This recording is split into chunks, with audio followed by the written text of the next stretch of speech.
Welcome back to Every Trade Behind the Build, back from Dubai with a bang. I'll tell you more about that trip later, but it was, I reckon, pretty life-changing for me. But as you can see, we are back on this project 𝗕𝗨𝗟𝗃. I bet you thought we'd forgotten about this one. Well, basically what's happened is, because it's mine and Alex's own in-house investment development, we've kind of had to put it on the back burner for a couple of reasons. One, we've got client work and we are bombed out working for other people, and as we've always said, client work needs to come first. So anytime we've needed Adam and Eve or any of the guys, we've had to put them on the client work. We could have brought other brickies in, but Adam and Eve had started, and you know what, 15, 16 years in, I'm very particular about who we work with these days. But the boys got up, and Hollywood, who's behind the camera, 4 a.m. job, got on site for 6 a.m, met our supplier and the crane company. TB's done really well to coordinate all this and got these 6 monster steels in place. Let me show you what we're doing. So, you might remember from back in the day, we put some posts in place, and the reason we did that was A, to provide a bit of stability to the brickwork over there, but when we went into planning for this, it's a very small plot, and Alex and I wanted to maximise it. So we thought we had to provide parking spaces, but would it be a good idea to somehow put the parking spaces below the admin area? So simply, all we've done is built an overhang. So we've got a post in that corner, a post over there, a post over there, and a post over there, and essentially the engineers designed a platform that we'll put a floor on, so where I'm stood now will still be office block, and what it'll give us is an entire admin area, which is ideal round here. So below will be light industrial, be great for a garage or for storage or something like that, but up here it will all be admin areas. So this bit's in now, and what it'll enable us to do is order the floor joists, because these are a special order system. We've used them before, so there's about a 3-week lead time, but we couldn't measure up for them until the steels were in place. So yeah, we'll get them ordered now, and then we'll be able to come back, get the chamber in, and then crack on with the rest of the brickwork. Originally, Alex and I wanted to be finished here by the end of this year, but just for whatever reasons, and this happens in business sometimes, we've set that back, and we don't want to put too much pressure on ourselves, because we're funding this ourselves and then claiming money back from our funder, George, in arrears. So really, we've had to work out where we wanted to best deploy our finances. But you know what? It's getting there now, and this is a really good milestone. There is literally thousands of pounds worth of steel in place. It all went in as planned, really smoothly this morning, as you've seen. So yeah, we're ready to crack on with the next step. Let's fly over to our aggregates yard, because it just never stops in there. Let's see how we're getting over there, and I'll walk you around the rest of the job when you come back. Over to the aggregates yard.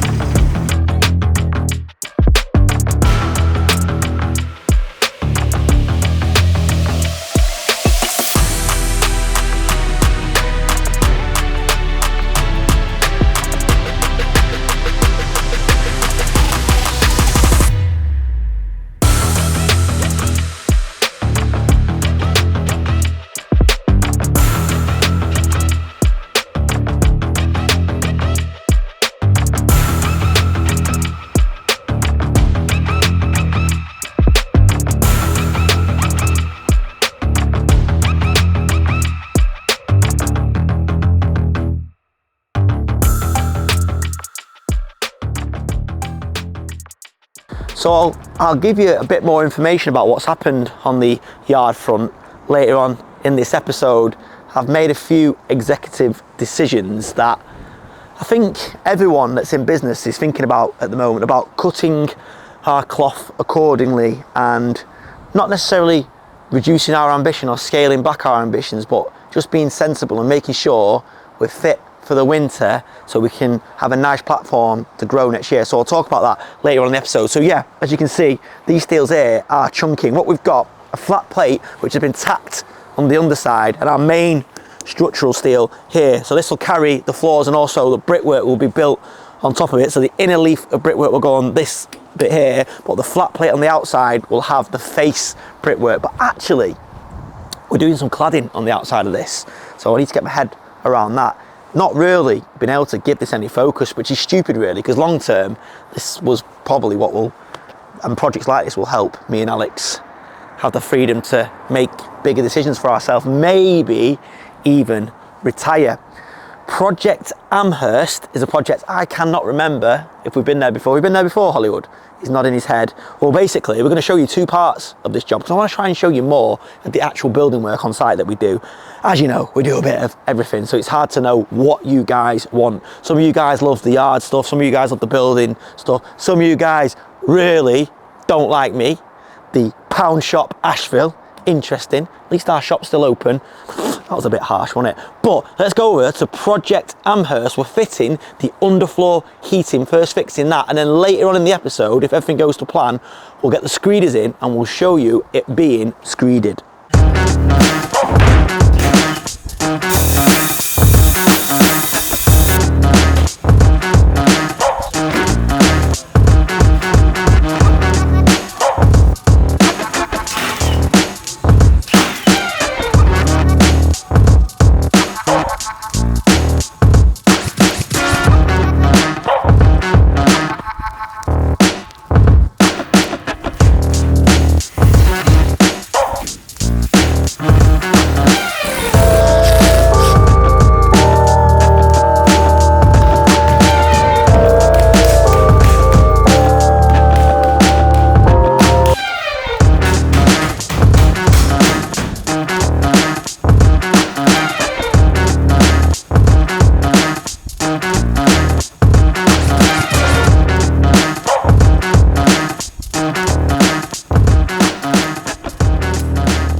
So yeah, we'll go back to Project Amherst, all being well, later on in this episode.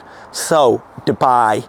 I know a lot of you guys enjoyed that episode. I wasn't sure whether you would or not because I didn't want it to feel like a travel vlog, but I also hope you saw the enthusiasm that Al and I had for over there, the inspiration that we took away from it. That was also on the Preferred channel as well. Just an amazing place where people are just smashing it, and it's clean, it's tidy, the weather's amazing, the tax system is fair, and I know it's not for everyone, and I know it's got a bit of a questionable sort of approach to human rights. I mean, we didn't see anything like that, and listen, that's way above my pay grade, but just as an entrepreneur, as a family man, as just someone that pays a lot of tax, it was very appealing. I think we are going to try and make some moves out of there. A lot of you guys have reached out to give us a bit of advice, and I appreciate that, because honestly, like I say, I try and take you guys on the journey with us. But yeah, you can see here kind of the scale of Project 𝗕𝗨𝗟𝗃. It's going to be quite a big unit. When we saw it on plan, I was worried that it was going to be quite small. We've already had a lot of interest, and if we could have got a bit more progress, I reckon we could have easily had it occupied early next year. But the local agent tells me that these units are so in demand anyway that rents are just going up and up and up. So at some point we will have a tenant in here, we'll refinance it, Alex and I, take the money back out, pay off our funder, and obviously pay ourselves back because we've been self-funding quite a lot of this, and then yeah, this will just basically cash flow us for the rest of our days and hopefully go up in value.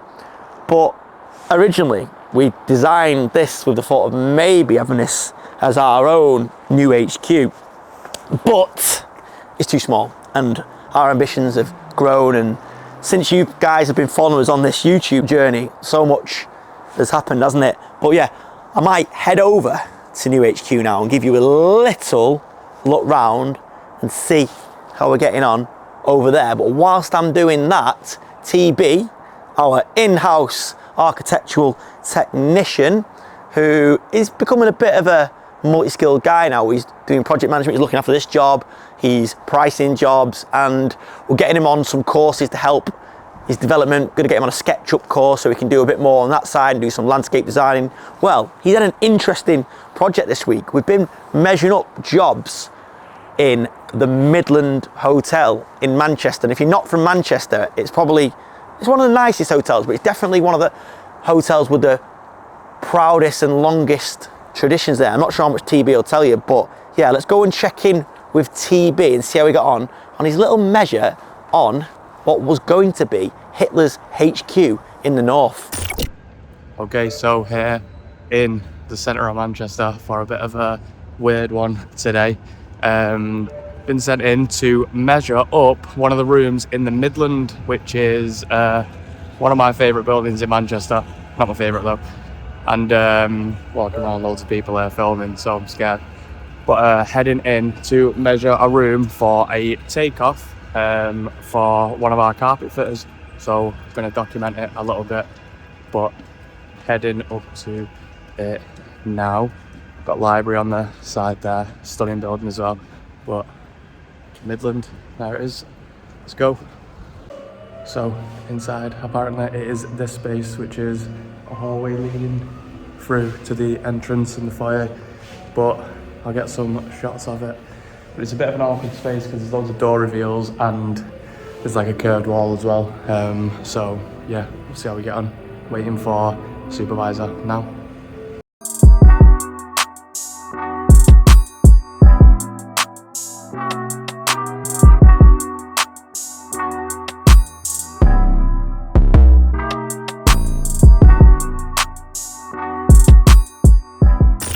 So last time we were here and did the takeoff, or the plan for the carpet fitter was for the Alexander Suite in the Midlands. So that's got like 700 to 900 people, like accommodation for, seating for.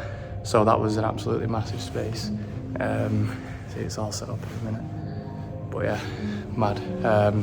That was quite a big measure. But yeah, so just a smaller one this time, just a foyer. But see how we get on. So we are done. It wasn't as complicated today as the last one. Last one was miles bigger, but just on the way out there, the carpet fitter was in there, and he said that he also wants us to look at the kitchen because he's been asked to do a price for the flooring for the entire kitchen, and we've just walked through and it's absolutely massive. So that's going to be a bit of a longer, more complex one. But now back to the office. Let's go. So Hollywood and I have not done this before, but he's actually filming now whilst I'm driving, and I thought it'd be a good time to just sort of bring you up to speed of where we're up to in the yard and stuff like that. I mentioned before that I've made a couple of changes. I think having a bit of time to reflect in Dubai, and just generally it's something I've been thinking about quite a lot recently, is that I feel like I love what we're doing with the yard. I love the content we get to bring you guys. I love the idea of turning waste into a sellable product. However, what I would say is that it's definitely not making us enough money that just to justify the investment we're putting in. And I'm very mindful of the mistakes that other people have made and got too big too quickly. And I've done all that before in my career. As I say, I've been at this for a good few years now, and I've definitely expanded. But what I've always been able to do is take stock and not mind admitting when I've probably done too much too quickly, and then step back a little bit. So sometimes you go 2 steps forward, 1 step back, but that's business, and I think you've got to be open and honest with yourself. So basically I've had a look at what we're spending in the yard and what we're making, and it's definitely occurred to me that the construction side of the company, which is profitable, very profitable, is subsidising the yard, which we knew, and that'll be the way for probably a while now. But I thought, you know what, we've got nigh on 5 trucks there now, and we only ever use 2 of them because we've only really got 2 drivers, unless Hollywood HGV has to step in, which he does sometimes. And it's just pointless paying the finance on them trucks, maintaining them trucks, obviously insuring them trucks. So I've decided, and I'm pretty good, but I'm selling the baby grab. Well, I say selling, it's actually sold. It's sold within 1 hour of advertising it. And I'm also selling, and I say selling, I've sold the 6-wheel DAF, which I was always going to sell anyway. And I'm really happy because I've managed to get good prices for them. And I think it's because they're slightly a bit more of a specialist machine in that, yeah, it's 6-wheelers and 4-wheelers, baby grabs, are a bit more sought after. So yeah, we've done quite well with them, and I'm pleased. And they're going to their new homes next week. I'm a bit gutted, but I know that I want to give this yard and this business the best chance of being successful. So, yeah, got to say bye to that. What I've noticed as well is wearing high-vis whilst I'm driving this car, you get some funny looks. People don't seem to think that people wearing high-vis workwear can drive cars like this. Strange.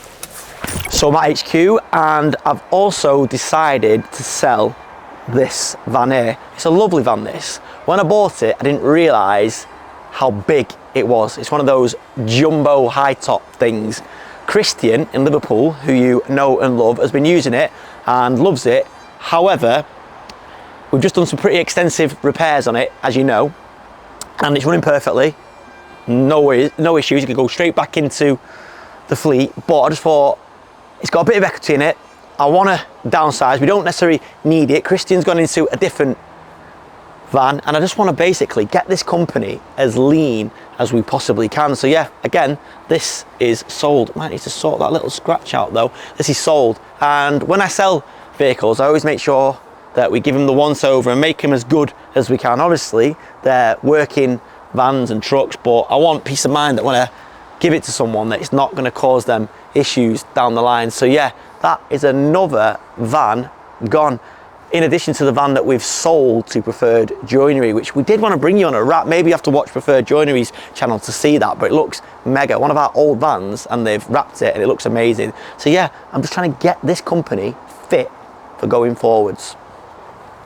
So let's start downstairs, and as you can see, Dale and cousin Alex have been busy just trying to organise this area a little bit. We're trying to organise it at the same time as trading from it as well, and he's been really busy with our vans, as you know. But basically he's created a nice little area. He's painted it black, so he's got a bit of containment. We're going to do the floor and get all that done. What we're trying to do down here is organise it whilst emptying out our other units, so it's a bit like Jenga with stuff, and it doesn't help that I buy stuff all the time. But what we've done, and I'll take you out there in a minute, we've cleared the external bit of yard that we had there, which is all enclosed, everything's safe, and then we've stoned it up, and we're going to put a bit of racking there, so anything that can be kept outside is going to be put out there. All right, Dave.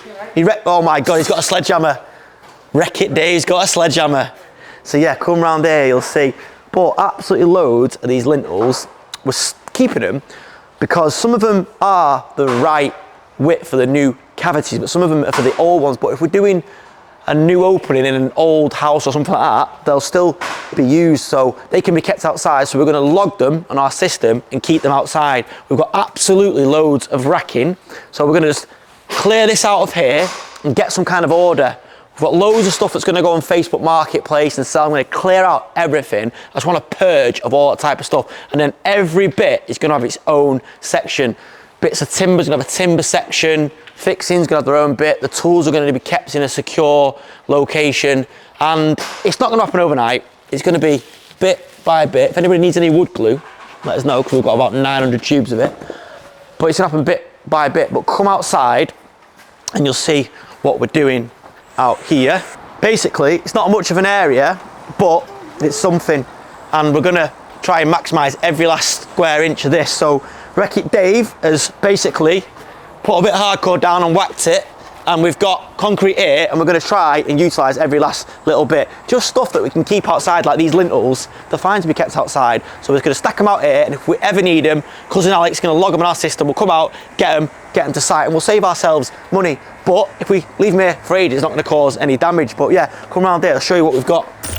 So what we're going to do, we've got the side entrance here. We're going to make this into a gate, and we've got all this space here which is already concrete. We're just going to scrape it back, clean it up. But why wouldn't we utilize this space? It's on camera, so anything down here will be secure, but maybe we could do some ladder storage, utilize this layer here with things like pieces of steel that can be kept outside. I want to absolutely maximize every last bit of new HQ, and I want to know what's here and what location everything is, so that we can then itemize it, and then we know that when we're doing a project, we'll know where it is, we'll pick it, and then we'll send it out to a job. Because what I've been doing up to now is storing things for the sake of storing things, but never actually using them on jobs. I reckon we've recycled a bit of it, but nowhere near enough. You know that I've talked about this for ages, where I am a bit of a hoarder when it comes to building materials, and also if I get a deal, I'll take it. So yeah, we're going to utilise all this space, and I want to be in here by the 1st of December.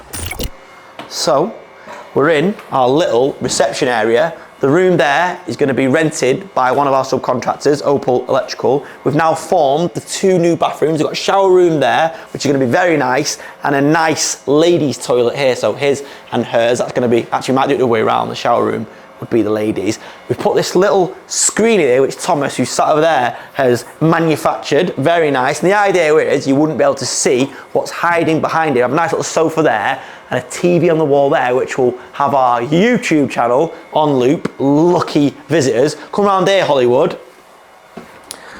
This will be our little kitchenette, and some of you eagle-eyed viewers will notice that we've recycled these worktops. These were from Project Tomb with a bit of offcuts, and Phil, our talented fitter joiner, has managed to make them work. And this kitchen here is one that came out of our builders merchants emptying out job. So pretty much all this has cost nothing. And if you come further around here, Hollywood, we had an issue where we thought we'd have to reverse the door to get into what is a really good understairs storage section. And Thomas, who's over there, has cleverly created a bit of a folding door. We won't show you what's in there, but that's a neat little solution. So yeah, this area, going to be tiled, it's going to look nice, it's going to basically represent what we are as a company. So we'll bring people in, sit them down here, offer to make them a drink, etc., and then we'll take them upstairs, which is where we're going to go now. But whilst I'm going upstairs, let's go over to Project Connaught in Liverpool and get another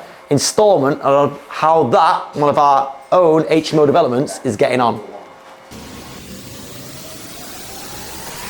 So welcome back to Liverpool, and with my man Christian.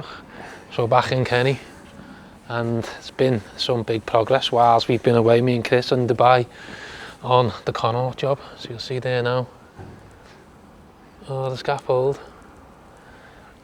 is going, has gone up, started going up today, and inside there's been good progress because Ross and Ray, Dad and Lad, have been cracking on and smashing it out, and all the floors are in, and they started fitting the stairs. But before we go in, I'll show you the outside. So we've kept the reclaimed bricks because the extension at the back is getting built in this, because we're not rendering it this time. We're going to keep it the same, but yeah, scaffold is more or less up. There's a few more bits they've got to finish off. It's only the first day they've done so far. But coming round the side, you can see you have to get a permit for this with the council because it's on the road or on the street. And you can see there now all that level is done there, ready to strip the roof. Yeah. Me and Christian will show you now. But Christian, you're going to show me a good update, aren't you? Yes, good updates, absolutely good updates. I hope you're happy, gonna be happy. So Where are you going on this one? No, on the back, because he blocked the side. Ah, okay, look at this then. So DPC level are done. They're up to damp there, you can After see. damp coat. You can see it's the reclaimed bricks that we've used from inside the house, because the whole back of the property is staying like that. We're not rendering it. And we just match it back. Yeah, so we'll hide that horrible concrete block blocks with our extension. You can see they're up to damp now. So what are we ready for now? Slab? Slab, yeah, tomorrow coming the MOT stones for starting to fill up the sides and do the rest. So yeah, here now. How many stairs are in? 2 sets, basement and ground floor to first floor. So tomorrow we're fitting the first floor to top floor. Yeah. So you can see there, you remember when I was saying about the Top of the bricks. existing kitchen slab is all being took out now, knocked out. Yeah, you can see the difference. Was it there? Top of the bricks was the level. There, yeah? Yeah. Okay, so that's where the existing slab was, right? So we've come down quite a bit, haven't we?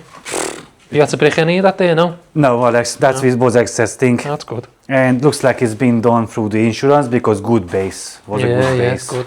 How wet that is, you have to make sure your membrane there. Yes, membrane back. You can see there again, which is why we use the membrane. This. Yeah, we try to. Because how wet it is, obviously it's below damp there. You can see the little damp course in the brick there. Me and Christian there. Yeah. Yes, we try to stop physically the damp with the membrane.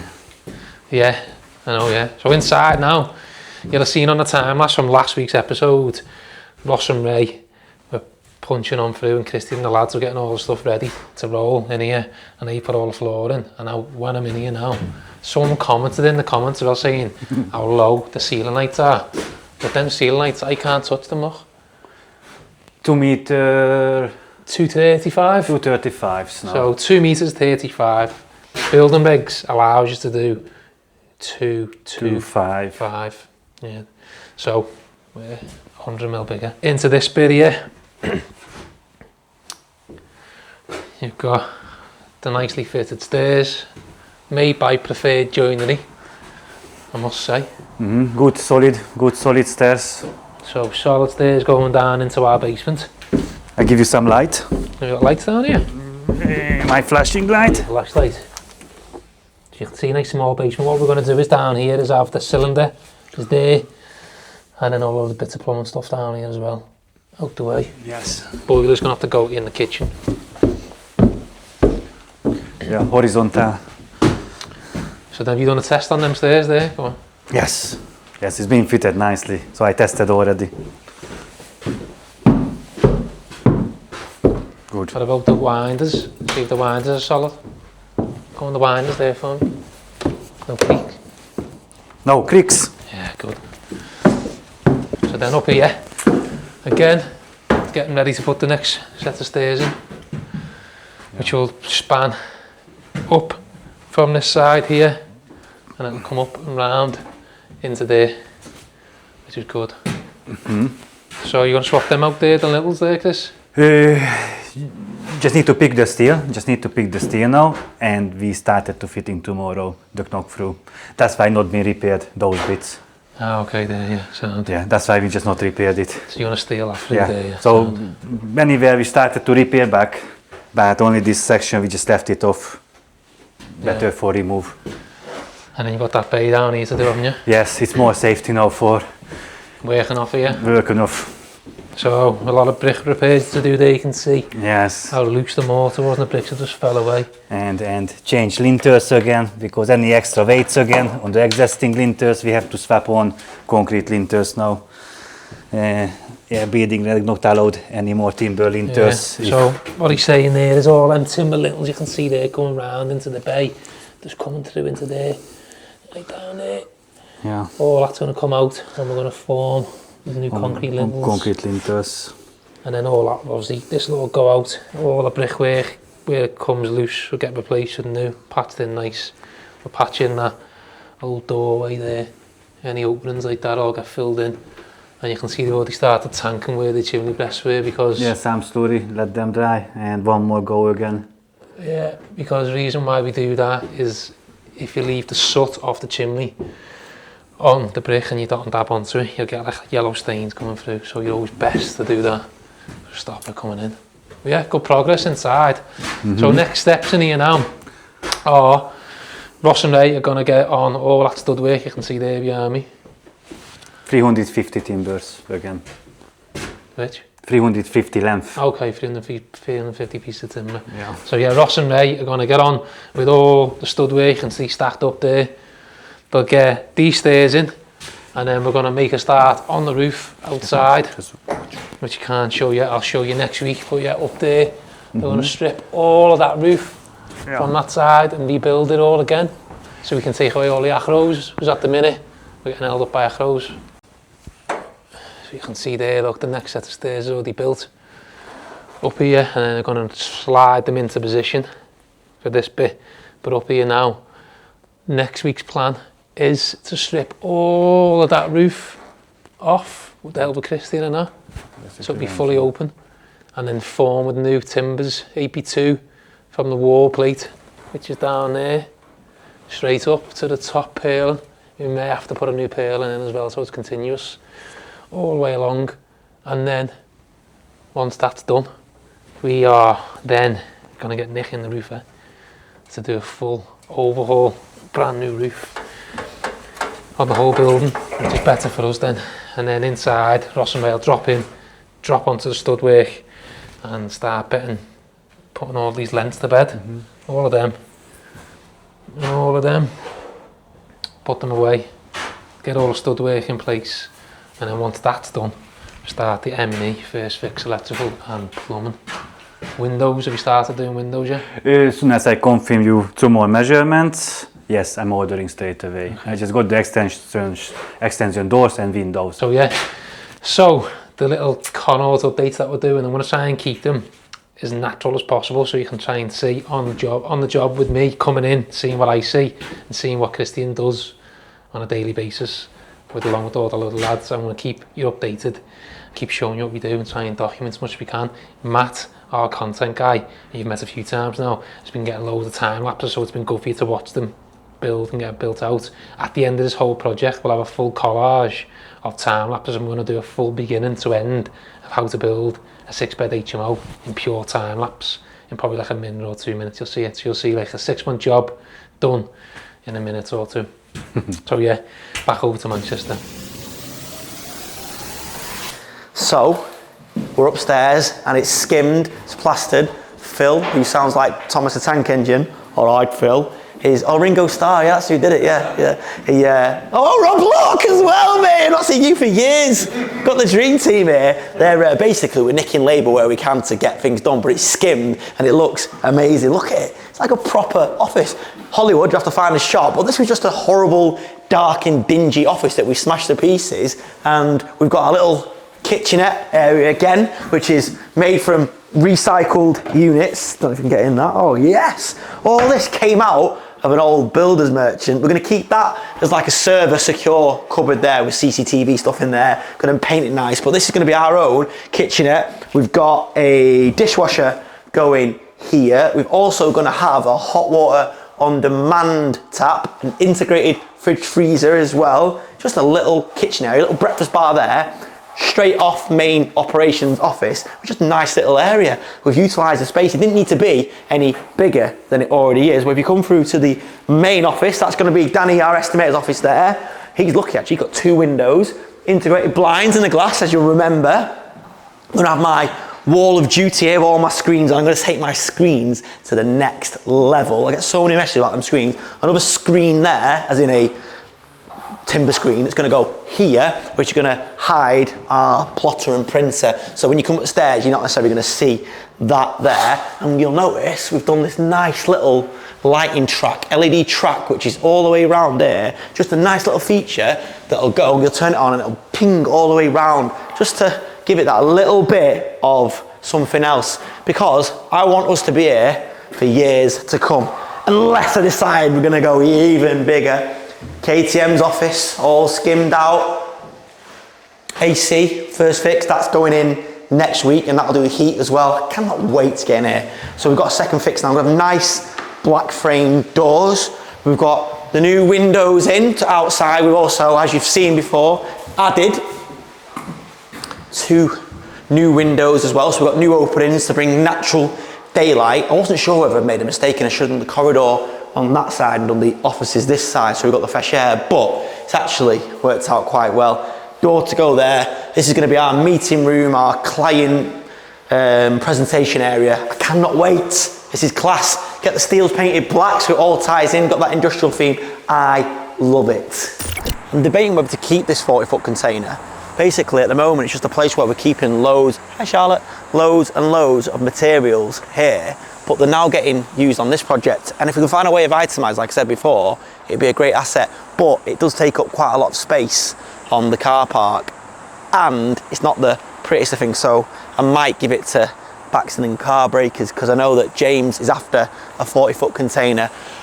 Over on Project Amherst, you saw before, we first fixed for the underfloor heating. Well, now the screeders are going in and they're going to bring it up to a finished floor level. These boys are mega at what they do. The tolerance is literally less than 1 millimetre most of the time. So let's go over to Project Amherst again and see how we're getting on the floor screeding.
So yeah, good progress there at New HQ. I'm, like I said, debating whether to pause coming here and maybe give a bit of a reveal, but at the same time, I like showing the journey. And it's good to watch back on, and I've been looking back at a few previous episodes recently, watch it with my son randomly, he loves it, which is good. That's another thing I keep thinking about. These episodes will be, long after I'm gone, a bit of an encyclopedia of our journey and how we built what we've built and our triumphs and our failures. And I saw one of the episodes where I was talking about mental health, and I thought, I haven't really spoken about mental health for a while, and I'm sort of debating whether to speak about it or not, but I do like being open and honest with you guys. And to be honest with you, I reckon I've been having a few challenges with my mental health recently. Now, that doesn't mean that I've been depressed or anything. My anxiety is always sort of up and down, but I can keep on top of that. I haven't actually been seeing my therapist just because of scheduling and a few other bits and pieces, and I felt fine. But what it made me feel, and I felt it again after coming back from Dubai, just a bit of gloominess. And I don't know if it's because autumn's here and there's leaves on the floor and you're going from really nice weather to grey skies. I don't think it's that. I just feel that, as I always say, your mental health is a bit like an engine. You have to maintain it, you have to service it, top the oil up, top the water up, and maybe I've not really been looking after myself too well. I've not been exercising enough, not played football for a couple of weeks, not been going on my walks, which I know I need to do. And I know there's people out there, and obviously we've seen what's happened with Ricky Hatton, and we know definitely what happened now, and I think a lot of people who from Manchester and new people knew that was going to come out at some point, and that you just got to look after yourself and also try and look after other people. And I want to use this platform to say that, look, even me, and from the outside I'm doing quite well, I've got nice businesses, nice holidays, nice car, lovely family, etc, etc. I struggle with my mental health, and it doesn't mean that I'm depressed or anything like that. It just means that some days you just haven't got the enthusiasm and the energy to get up and do just the basic stuff. If you haven't got something to look forward to or something that stimulates you. I was saying to my mate the other day, I haven't really got hobbies. My hobby is this, is work. And that's great, but what that means is that a lot of my happiness and well-being is tied to how well things are going at work. But yeah, I guess I just wanted to say that if you are struggling with your mental health, it's normal, it's fine. You're not the only one, you're not alone. Speak to someone if you can. Speak to me if you want. I don't mind talking about it. Let me know how you're struggling. Just be open about it. I know in our game, and also being a man in your 40s, it's not that fashionable to talk about it, but you know what? It does really help. Anyway, rant over. Office day tomorrow. Catch you then. Good morning. So, last weekend, as I was coming back from Dubai, I turned my phone on when I landed actually in Birmingham airport because we got diverted because of fog, and I got a text from my ex, which is the mum of my daughter Summer, my beautiful daughter Summer. Get on really well with Summer's mum. We've always co-parented really well and love a family, and we did it in the best way possible. We just weren't right for each other. We were too young, so I always stay quite close to their family. And basically, long story short, her sister, who is 45, Lindsay, who is lovely, talented artist, got 2 kids, single parent, found out she had, brain cancer about 4 months ago. And then they realised that that was stage 4 lung cancer, and the cancer in her brain was secondary cancer. Anyway, it was terminal, and they gave her about 18 months to live. Anyway, I got this text and she passed away after 4 months. And obviously, I'm not that close personally to Lindsay these days, although I was a few years ago, but I've always kept in touch. We did a little bit of work for her when we found out, just to try and help her and whatever, do what we could. But obviously, my daughter is massively close to her and she's devastated. 45, 2 kids under 10, 1 5, 1 9, lovely family, and the family are absolutely devastated. So 2 things. Number 1, life is so ridiculously short and precious. It's just for 4 months just to find out is one thing, but then for it to go so quick and to leave her boys, you know, she was a great mum. She did so much with her kids. So yeah, I just wanted to say, because it's affected me quite a bit, is just enjoy life. Don't sweat the little things. Hug your kids. Yeah, obviously, I know life gets in the way, and people in business like me, sometimes you get distracted by trivial things that feel big at the time, but really not that important. What's important is happiness, your family, and the people around you. Secondly, and I was debating again whether to do this, but the family set up a little GoFundMe page, and I've donated, and I put it out on my Instagram, and a load of you guys have been so generous, like ridiculous. And the family is such a proud family. It's they wouldn't do this, but they just want to give her boys the best chance in life and do anything to make them happy. And I just thought, because a lot of you guys have done it through my social media, I'm just going to put it out there that there's a link below. I know money's tight for a lot of people, but if you can spare anything, couple of quid, whatever, I'd be so grateful on behalf of the family, and I know they would be. They're such a lovely, proud family. They've done an amazing job of bringing up my daughter Summer, and yeah, it's just them poor little boys, and they deserve the best life now, don't they? You know, all they've got is memories of Lindsay, their mum, when really they should have their mum. Deep subject, but why can't we cure cancer?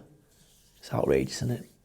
I think we know that the cure is less profitable than the treatment, but not to get into conspiracy theories, but there's people losing their mums. It's sad. So yeah, there's a link below. Obviously, I know times are hard. I know you don't know Lindsay. A lot of you will probably not know her, but she was a very, very lovely, kind, caring, young mum, and the family is one of the nicest family you'll ever want to be. Even though I split up with their daughter and their sister and stuff, they were never nasty to me. We've always got on really great, and I just want to try and help them the best I can. So yeah, link below.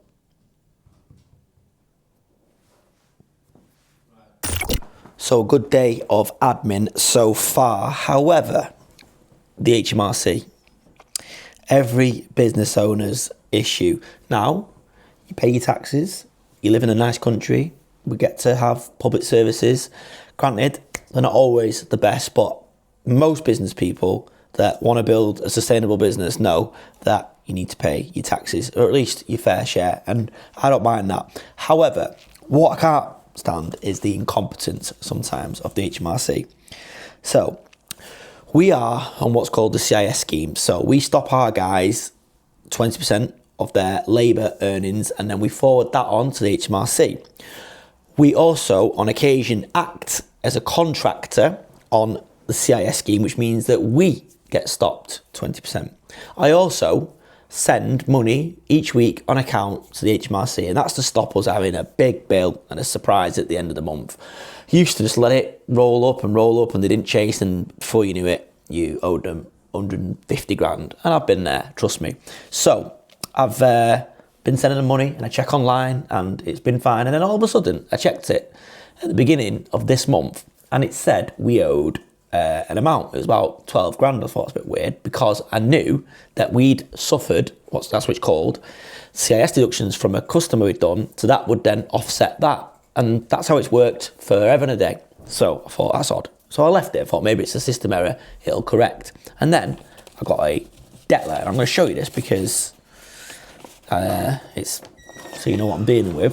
It says we owe £15,411. I was like, nah, this is not right. Logged in, and lo and behold, we do. So I rang them. 55 minutes I was waiting, 55 minutes on hold, got through to him. The guy, perfectly nice guy, albeit didn't have a great grasp of the English language, which wasn't his fault, neither do I, to be fair. So I explained the situation to him, And it's very complicated, and he just didn't get it. I was like, look, you're saying that we owe you 15k, but according to their system, we're owed about 11, which means there'd be a shortfall of about 3, which we would have sent anyway. No problem. That's fine. We'd send it every week, like I say. So he was like, yeah, I can see that. I was like, oh, great. So can you credit the 15, sorry, can you credit the 11 that we owe, that you owe us against what we owe you and leave the balance? He's like, no, can't do that. Put a request in. So I was like, okay, I'll put a request in. You have to do it online. Apparently it's something to do with when the tax year ends. I don't get it. Anyway, don't forget, that's our money that they've got. So I did that and I rang back again, 45 minutes roughly on hold. Here's what it is. I was working whilst I was doing it. Then got through, explained it all again to another person, must be an overseas call centre. And he was like, yep, I can see that. I can see you've done a request. I went, oh, great. How long will it take the credit to go through? Because you're charging me interest on the 15. So I was like, okay, I'll look into it. He said, oh, it's set a target date of March 2026. I was like, what? I was like, it's going to take like 6 months or whatever it is to credit our money. I said, you can see it, can't you? Can't you just do the transaction there? He's like, oh, we used to be able to do it, but we can't do it anymore. I was like, no, surely not. Reiterated it. He's like, yeah. I said, oh, that's ridiculous. So I'm paying interest. He went, oh, you'll get the interest back once it's been credited. I was like, yeah, but you're sending me threatening letters. Like, and then I said, also, you fined me for allegedly underpaying. They went, no, it'll all get credited back to you. But just do it. Anyway, I said, why did it took so long to get through? He said, look, I'll be honest. We're just very, very, very understaffed and they're struggling to keep staff. He was really sound. I felt sorry for him because it wasn't his fault. Didn't have a go at him. I was just shocked. And he was like, I know it's silly, sir, but I can't do it. You have to wait. So frustrating. And I thought about it. The HMRC actually cost business money. Not only do we have to give them taxes, that's fine, someone's got to collect taxes, but that hour on one day and then an hour on another day of my time that's taken to resolve, no, not resolve it, because it's not resolved, to even try and resolve it, I could have been out there creating wealth. I could have been out there trying to find jobs, winning jobs, earning more money to give back to the tax man in terms of VAT, corporation tax, everything that we have to pay, national insurance. So I thought, you know what, I was sat there, by the end of it, I was like, honestly, I nearly put the phone down because I thought, I've lost the will to live here, just forget it, whatever, chase me. And then he went, well, you could ring the debt recovery department and try and work out with them, but they'll say the same. You just got to wait for the credit to come through. So yeah, it is. I hate being negative about the UK because I love the UK, but it is a bit broken, isn't it? Especially the tax system. I mean, they're so quick to come after you when you owe them, but if they owe you, we've got to wait till March 2026. Outrageous. Anyway, Dale has been busy in our new workshop over in New HQ, so let's check in with the human Swiss Army knife and see how he's getting on over there. And I think he's got a car in from a very, very VIP customer. Hello, I'm back. Not been on for a while. So I've got this van in of Christian's. He's from Liverpool, and the timing belt has gone on it. So I've been stripping it down, done a little bit to it already. And as you can see here is the timing belt. So I've checked the top end and it looks to be okay. So I'm hoping now, I've ordered a timing belt kit, hoping I can just put a new timing belt kit on it. Probably give it a service whilst I'm here, whilst it's here, and hopefully get it back to Christian. He is using little van at the moment, and I don't think it's ideal because with his being so damn big, he's probably got a lot of stuff. So I've managed to find some more info out on this timing belt snap. So I did think it was a bit odd because this is only on about 44,000 miles and the timing belt has snapped. But I've got all the casings off, and you can see up there, this is all wet, and that is actually touching there. So the water pump has actually failed, causing the timing belt to snap. So yeah, new water pump, new belt kit, and it should be up and running. So let's get cracking on. So there's the new pump. Oh, it's pumping up freely, nice and free there. Just putting these, gonna put some new rollers in here. One being there, and the tensioner there, which I will undo and take off. But yeah, that's the new pump. Just need to put some more bolts in and tighten it up. It's all timed up now. There's a pin up on the camshaft and a pin down here on the crankshaft. So I'm now going to just get the new pulleys on, get the new belt on, and then give it a few turns, make sure that it all lines up and it's all timed correctly. Before I fully or completely build it back up, I will try and start it, just make sure it's running right, because if it isn't and it has done damage to the top end, then I'm going to strip it all back down again. So yeah, get this belt on and let's get it started. Alright guys, so I'm back. The Peugeot van that I thought I'd sorted actually started up first time, and it was running okay until it wasn't. It came up with an injector issue, so I put a new injector in it. Turns out it was a cylinder issue. I have now done a compression test on cylinder 3 and it is well low. They should be running at about 300 psi, maybe more. So I've done a test on the cylinder 3 and it's coming up with like 100 psi, so it's passing probably through a damaged valve. So I have got Alex, aka cousin Alex, just doing a little bit, trying to help me out, get these injectors out, clear all this top of the engine, ready for me to start pulling the head off, potentially. I'm just going to have a look at the rockers properly on top, and see if there's any signs there. It's all got to come off anyway if I was taking the head off, so yeah, see how we get on with that. I have got the boss's, Chris, his wife, her car in, sorry. The real boss, I would have said. But that's in for a service. I had it in a couple of days ago for like a pre-MOT check. So it's got a fresh MOT now, but it's due an oil service.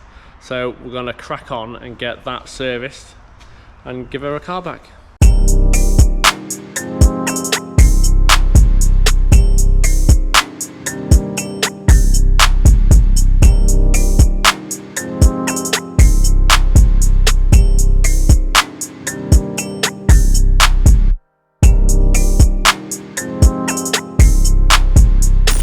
Good work there, Dale, looking after the boss's car. She keeps asking me to buy a new car, but I said no, I'd rather buy a grab truck. So unless she wants a grab truck, she's not getting one.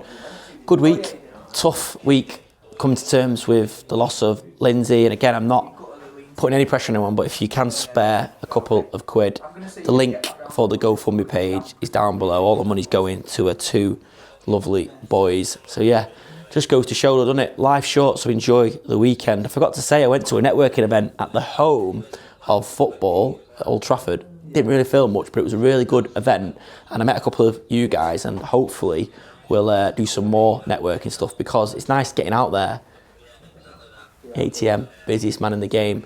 Basically, I mentioned a couple of weeks ago, we took someone on to run every heat and try and regrow our heating and plumbing company. Started brilliant, and then he just decided after the first week it wasn't for him, which is absolutely fine. It's a shame. We were pretty gutted because we felt like he was going to be a great fit for us. I don't know whether it's just the office and the nuts of it, or it's a bit of an ADHD central facility, this, to be honest. There's always something going on, or maybe he just thought the task was too big for him. But it didn't work out. We left on good terms, but it's basically pushed us to get every heat on its feet because we've done a lot of good work there, got the website up and running and stuff like that. KTM is going to take up the slack for now, but he, hello, cannot do any more. So we're going to try and get someone else in, maybe before Christmas, maybe after Christmas. We're going to look after that at some point. But yeah, good week. Hope you enjoyed it. Enjoy the rest of your weekend. Enjoy next week. Back to normal again next week. We've got a really busy week next week. Loads going on the run up to Christmas now. Spend time with your family. And I will see you next week. Okay? It's fine. Yeah. Cheers. Take care. See you later. I ran out of things to say there.